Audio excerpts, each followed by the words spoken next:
যদি আমার সম্পূর্ণ বিশ্বাস থাকে যাহাতে আমি পর্বত স্থানান্তর করিতে পারি, কিন্তু আমার প্রেম না থাকে তবে আমি কিছুই নয়।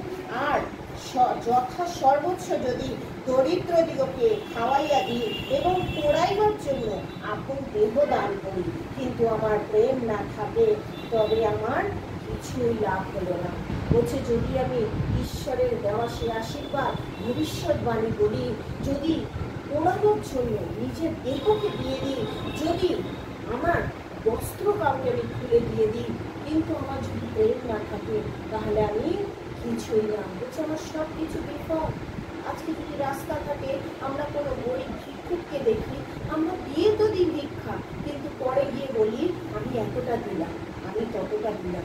কোথায় আমার প্রেম প্রকাশ হলো? আমার সব কিছু সব কার্য সব বিলিয়ে গেল, কেননা আমার মধ্যে প্রেম নেই। অনেক সময় হয় আমাদের পরিবারের মধ্যে দ্বন্দ্ব লেগে থাকে, আমাদের ভাই ভাই দ্বন্দ্ব লেগে থাকে, আমরা ক্ষমা করতে পারি না, সেই প্রেম আমাদের মধ্যে নেই। যার ফলেই তো আজকে আমরা সেই ঈশ্বরের বাক্য দ্বারা তাদেরকে বোঝাতে চাইলেও তারা রিটার্ন বুঝে আসে না, কেননা সর্বপ্রথম প্রেম আমাদের হৃদয়ের মধ্যে নেই। ঈশ্বর বলছে এই অন্তঃকরণে তিনি বাস করেন। যদি তিনি এই অন্তঃকরণে বাস করে থাকেন তাহলে আমাদের প্রেম কোথায়? কেননা আমাদের ঈশ্বর হচ্ছে প্রেমের ঈশ্বর। যদি আমাদের মধ্যে সত্যি প্রেম থাকে তাহলে আমরা প্রত্যেকের মধ্যে সেই প্রেমকে বিলিয়ে দেব।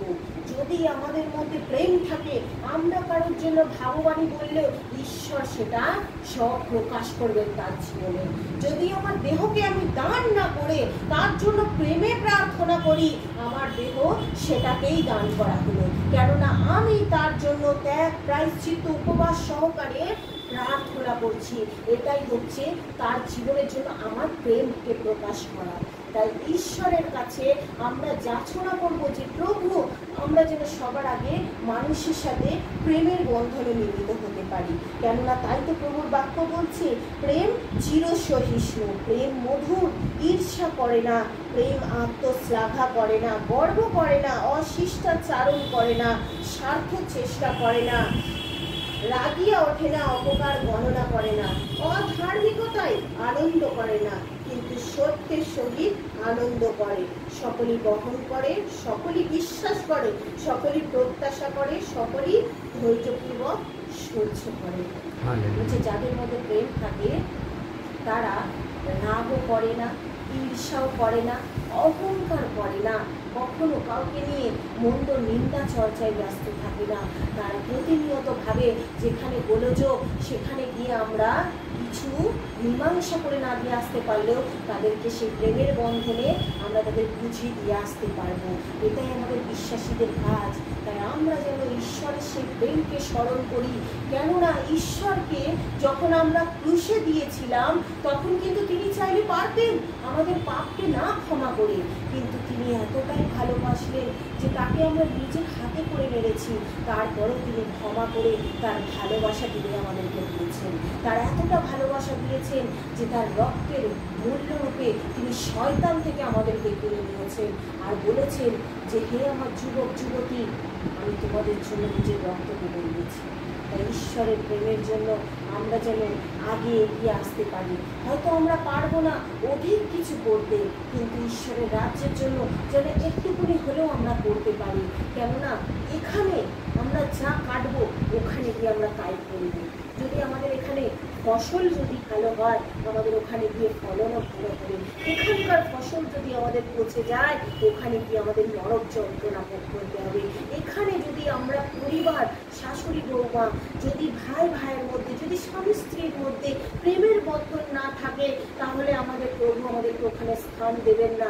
তাই আমরা যেন সর্বপ্রথমে শুধু পরিবারের সঙ্গে নয়, যেন পাড়া প্রতিবেশী আশেপাশে প্রত্যেক মানুষের সাথে প্রেমের বন্ধনে যেন মিলিত হতে পারি। আর এটাই প্রভু আমাদের থেকে চান যে তিনি যে প্রেম করেছেন সেই প্রেম যেন আমরা প্রত্যেক মানুষের মধ্যে বিলিয়ে দিতে পারি। তাই তো ঈশ্বরের বাক্য এখানটাই বলছে যে প্রেম কখনো শেষ হয় না। কিন্তু যদি ভাববাণী থাকে তাহার লোপ হইবে, যদি বিশেষ বিশেষ ভাষা থাকে সে সকল শেষ হইবে, যদি জ্ঞান থাকে তাহারও লোপ হইবে। কেননা আমরা কতক অংশে জানি এবং কতক অংশে ভাববাণী বলি, কিন্তু যাহা পূর্ণ তাহা আসিলে যাহা অংশ মাত্র তাহার লোপ হইবে। আর যখন প্রভু যীশু খ্রিস্ট আসবেন তখন তিনি দেখবেন না কে ভাববাণী বলে, কে ভাষা বলে, কে বাইবেল ভালো পড়তে পারে, কে ভালো কারোর জন্য কেঁদে প্রার্থনা করতে পারে, কি কেউ কারোর জন্য অবিরত অবিরত প্রায়শ্চিত্ত উপবাস করতে পারে। বলছে যে এই সকল কিছু ভাববাণী লোপ হবে, বলছে যে অন্য অন্য ভাষা সেগুলো লোপ হবে, বলছে জ্ঞান পর্যন্ত লোপ হয়ে যাবে, কিন্তু যাহা পূর্ণ তাহা আসিলে যাহা অংশ মাত্র তাহার লোপ হয়ে যাবে। আর যদি তোমার মধ্যে প্রেম থাকে, আমার মধ্যে প্রেম থাকে, তাহলে যিনি আসবেন স্বর্গ হইতে সেই ইম্মানুয়েল যীশু খ্রিস্ট, তিনি আমাদের এইগুলো লোপ হয়ে গেলেও যেটা অংশ মাত্র, যে প্রেম আমি তোমার মধ্যে বিলিয়েছি কি তার মধ্যে বিলিয়েছি, এইগুলো থেকে যাবে, কিন্তু সমস্ত কিছু বাকি আর লোপ হয়ে যাবে, বিলিয়ে যাবে। কেননা যদি তোমার মধ্যে প্রেমই না থাকে তাহলে তুমি কি করে পবিত্র আত্মার বরদান পাবে? তুমি কি যিশুকে বললেই সে তোমাকে দিয়ে দেবে?